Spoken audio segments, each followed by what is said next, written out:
If you want to learn how to hide your story from someone, you've come to the right place. Let's get started. Firstly, open your Snapchat app. From the main page, click on your avatar located in the top left corner.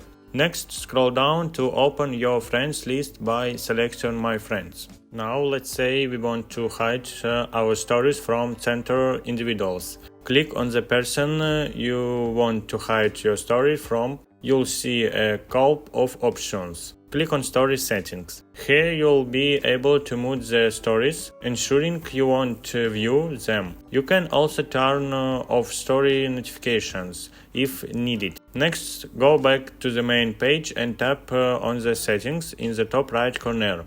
Scroll down to find Privacy Settings. Click on View My Story, then select Custom. From the click on Block Friends from Sync New Snap you add to your story. Find the person you want to block from viewing your story. Once located, simple click block. Now then you won't be able to view your story anymore.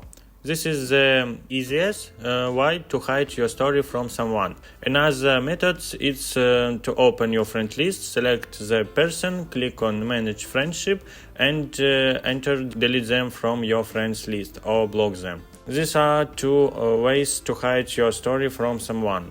I hope this video helped you out. If it did, please leave a like and subscribe. Goodbye.